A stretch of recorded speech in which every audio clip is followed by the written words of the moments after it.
23 people have reportedly lost their lives in Jammu and Kashmir following protests over the killing of Hizb-ul-Mujahideen commander Burhan Wani. In this edition of the special conversation on the unfolding events in Kashmir, we'll be trying to understand whether the state government as well as the central government's response to this tragedy over the last 3 days has been woefully inadequate. In conversation with me today is our editor Burhan Wani.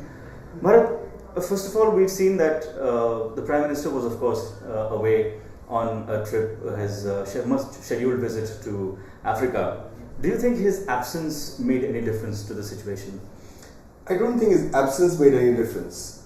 But the absence of a comment from him to calm down nerves in Srinagar, to his lack of a message to people of Kashmir has had an impact. And people have missed his voice in all that trouble that is taking place in Jammu and Kashmir. I wish he had said something even while he was in Africa. I'm not saying that he should have cut short his trip, he should have come back, but he should have commented on it. He should have expressed some amount of grief. He should have assured the people of Kashmir about India's intentions and advised them to keep calm. A mere statement like that would have been helpful, but it's been missing. But we've seen that usually in his absence, the number 2 in the government, the Home Minister Rajnath Singh, takes charge in situations like these. We saw Rajnath Singh issuing a statement on the issue on the evening of the 9th itself, but even by then, it was probably too late. At least 9 people or maybe more had already lost their lives by the time Rajnath Singh issued his first statement. And even then, 3 days down the line, Rajnath Singh is yet to visit the valley. We don't know what his party colleague, who is the Deputy Chief Minister in Jammu and Kashmir, Nirmal Singh, feels on the issue. There have been no soothing statements or statements that would seem that the BJP is really disturbed about the series of events and is conscious of trying to control. I think they have been disturbed about the events, but being aware of disturbance in Jammu and Kashmir is not enough. The fact is that the origins of what is happening in Kashmir lies in the inability of the BJP to address the Kashmir issue. Just because the militancy had gone down, it didn't mean that Kashmir had become normal. The PDP-BJP alliance was an opportunistic alliance. It was seen as a betrayal by the PDP voters, who are conservatives, Kashmiri nationalists, perhaps somewhat separatists also. And here was BJP, which is largely a Jammu party, which is against the national sentiment in Jammu and Kashmir. They're like chalk and cheese. If they had a coalition government, it was purely based on opportunism. So both voters felt betrayed, but opportunistic politicians, cynical politicians formed a government and pretended everything was normal. Everything was not normal. India was not talking to Pakistan for a variety of reasons. India was not talking to the separatist leaders, and we were just shutting our eyes and closing our ears and pretending that everything was normal. Absence of militancy doesn't mean normalcy. And when militancy picked up, you should have been aware what's going on. You should have, at least those separatist leaders who talk about democracy, who talk about non-violence, should have been engaged at some level. That also wasn't done. So what are people going to do? There's a complete lack of heroes in Kashmir. Who's a Kashmiri hero today? Not even Sheikh Abdullah. Forget about his son Farooq Abdullah or his grandson Omar Abdullah. Was Mufti Muhammad Saeed a hero? No. He had gone there as a peacemaker and he formed his own party and became a player himself. And an opportunistic player. His daughter, another opportunistic player. So in these circumstances, is it any surprise that a 22-year-old young man with a gun becomes the focal point of Kashmiri sentiment? It's unfortunate. Kashmiris also know that it's not through the Burhan Wanis of the world that they will fulfill their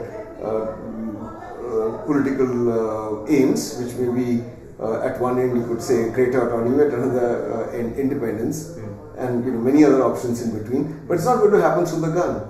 But that he became the rallying point is because nothing else was happening, and nothing else is likely to happen. So whatever Mr. Rajnath Singh says or does, it will only be to say I'll send more forces, we must maintain peace and we must maintain calm. But the Kashmir issue is not about maintaining peace and maintaining calm. It's about meeting the political sentiments of the people of that state. But taking a look at the series of events over the last 3 days, in retrospect, could this have been handled in any other fashion that would have prevented the situation from sliding to this level? But there are people who say that Burhan Wani should not have been killed. Well, who knows? If he did die in a crossfire, there could be no choice. In fact, security forces say they were not looking for Burhan Wani. They were looking for another militant. And when they were fired upon, they fired on the militants, and this young man died. Then people say that he should have been saved somehow. Saved for what? Once you pick up the gun in Kashmir, death is imminent. If he had not been killed this time, he might have been killed 6 months later. His father has apparently said that we know that the average life of a militant is 7 years. This was Burhan's 7th year. We were expecting the news of his death any day. But that, that's a post hoc justification. But the fact is that in the current situation where Pakistan has pulled its hand back from militancy, they're not sort of fomenting militants in the same way as they've done in the past. There's a shortage of guns. There are untrained youngsters who romanticize militancy like Burhan Wani did, posing with the Kalashnikovs and posting their pictures on Facebook, etc. These are untrained people. If you talk to Kashmiris, they will say in any encounter with the security forces, these people die within the first 10 minutes. So, they drive themselves to near certain death through their romanticization of militancy. There are more effective ways of raising the Kashmir issue, which is being done by several other separatist leaders. They need to be engaged. But can the consequences of Wani's death have been handled in a better fashion? I don't know, because what happened this time was that the areas where they expected the most amount of trouble, hardly any trouble took place. And those areas that were traditionally peaceful suddenly erupted, which shows that the entire Kashmir is like a tinderbox. It just needed a small spark to light it up, and that's what has happened. And we've seen this happen several times in the past, stone throwing incidents of 2008 and, incidents even before that. So the question is, unless you address the root causes of the problem, these periodic spurts in violence will take place, periodic deaths will take place. They're all very unfortunate. And then under these circumstances, when the security forces are under attack, to say that there should be more humanitarian and so on and so forth is a bit too much to ask, because everybody is coiled up like a spring there. You touch them and they go berserk. Right. So could it have been handled differently? Difficult question to answer when you're not in that situation, when you're sitting outside. Okay. Where do you see Kashmir headed from here on, against the background of this specific incident and its impact? I, for one, don't believe that more young people will become militants. Some will, but I don't think that's the direction in which Kashmir is going. Okay.